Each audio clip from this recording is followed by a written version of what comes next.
जरांगे पाटील म्हणतात आम्ही ओबीसी मधूनच आरक्षण घेणार।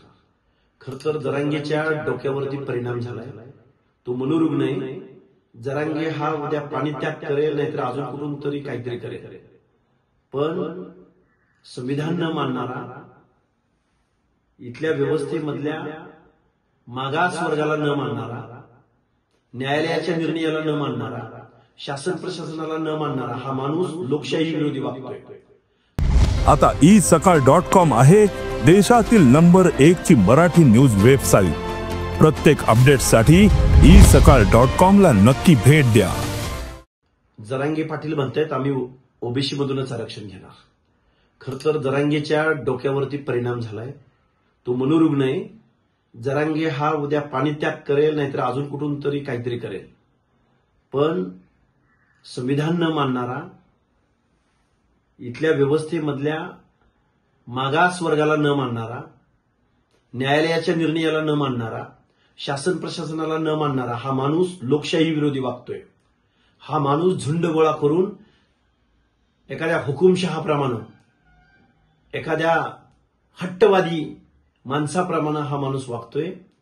याच्या या वागण्यामुळं या महाराष्ट्रामधल्या अर्ध्या लोकसंख्येचे हक्क अधिकार पायदळी तुडवले जाणार आहेत।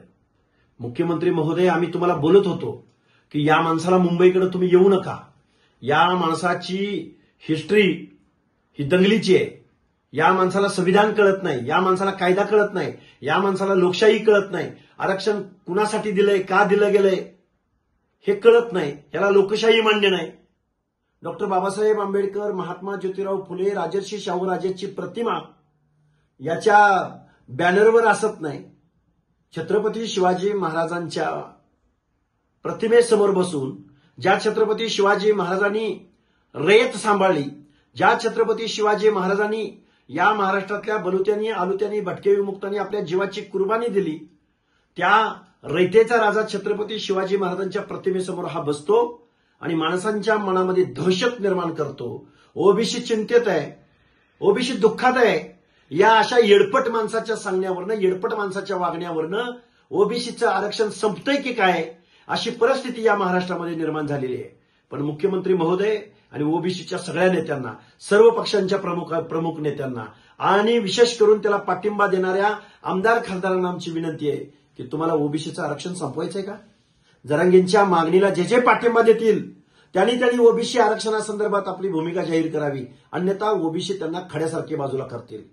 वेगवेगळ्या पक्षाच्या प्रमुखांना ओबीसी आरक्षण आज रोजी या बावळट माणसाच्या सांगण्यावरनं, या बावळट माणसाच्या आंदोलनावरनं, अरे लोकशाहीमध्ये आंदोलन करायला तुला परवानगी आहे ना? उद्या पाणी बंद करणार, उद्या कुठून तर उडी मारशील, मग काय ओबीसीचं आरक्षण संपवायचं, दीनदलितांचं आरक्षण संपवायचं? म्हणजे गेल्या शेकडो वर्षाच्या कालावधीमध्ये तुम्ही आमच्या बोकांडी बसला, तुम्ही आमचं सामाजिक शोषण केलं आणि आता परत तेच तुम्हाला करायचंय एका येडपट माणसाच्या सांगण्यावरनं, एका येडपट माणसाच्या वागण्यावरनं। तेव्हा मुख्यमंत्री महोदय, तुम्ही शेवटची आशा आहात, आमच्या ओबीसीचे हक्क अधिकार टिकवा प्लीज। महाराष्ट्रातील सर्व बातम्यांचे विश्वासार्ह व्यासपीठ सकाळच्या सर्व सोशल मीडिया प्लॅटफॉर्मला लाईक, फॉलो आणि सबस्क्राईब करा। तसंच सर्व नोटिफिकेशनसाठी बेल आयकॉन प्रेस करायला विसरू नका।